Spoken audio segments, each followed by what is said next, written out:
17 did not disappoint at the theaters. Movie after movie received critical acclaim and box office success. But which were the best of the best? In order to really break that down, a critical eye here with his top 5 movies of the year, Fox News contributor Kevin McCarthy. All right, buddy, we're counting on you to be the critic. Number 5.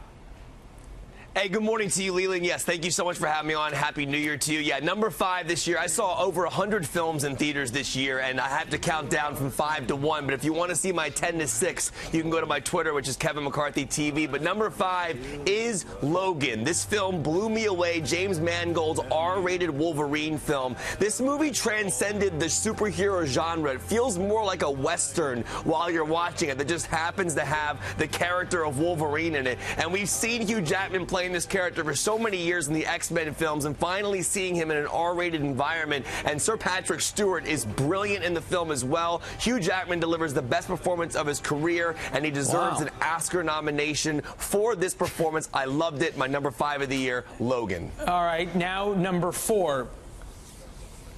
Yeah, The Shape of Water. It's a strange film, and the idea behind it is it takes place in 1960s Baltimore, and a woman played by Sally Hawkins falls in love with a sea creature. And I know that sounds kind of crazy, but it's actually, ironically, one of the most realistic and grounded films of the year. It is a beautiful film. The score is brilliant. Every shot is incredible, and I love the emotional impact this movie had. Every single person in this movie is incredible. Blade Runner 2049 is number 3.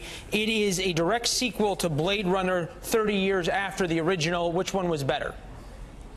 Yeah, I think this one was actually better than Sir Ridley Scott's. And it's really a continuation of the Sir Ridley Scott classic from the 80s. And to me, it feels more like a continuation of the story rather than a sequel. It's a beautiful film, and I think that Ridley Scott made a great film in the 80s, but Denis Villeneuve made a phenomenal film this year. The filmmaker behind Blade Runner 2049 also did Sicario, Prisoners, Arrival. Hasn't made a bad film yet. And the cinematography in this movie by Roger Deakins is a leading character. I love this film, and it really just grabs you and does not let go for the entire runtime. A true modern-day masterpiece. All right, my number 2 of the year is definitely Jordan Peele's Get Out. This film will blow you away. Daniel Kaluuya's performance is incredible. Watch it more than once. The first time you see it, you'll be blown away by the twist in the movie. The second time you see it, you'll find a lot of different Easter eggs throughout. I love this film. It's a social thriller. Definitely recommend seeing it. Number 2, Get Out by Jordan Peele. Move to number 1,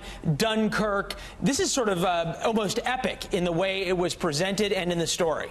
Number 1 definitely is Christopher Nolan's Dunkirk, an absolute masterpiece of cinema. It uses cinematography and score as a leading character. It's a 3-timeline structure of land, sea, and air about an amazing story during World War II where 400,000 soldiers were stuck on the beaches of Dunkirk and they couldn't get home. And these civilian boats and pleasure yachts came over to help them get back home. It is a brilliant story, and Christopher Nolan really is at the top of his game. I love this movie. I saw it 8 times, 6 times in theaters, and the 70mm IMAX version of this movie blew me away. My number 1 of the year, Christopher Nolan's Dunkirk, no question. Yeah, and a lot about it, the decision-making into Dunkirk, out in theaters now with the Churchill movie, Darkest Hours. Kevin McCarthy, thanks a lot. We'll talk to you soon.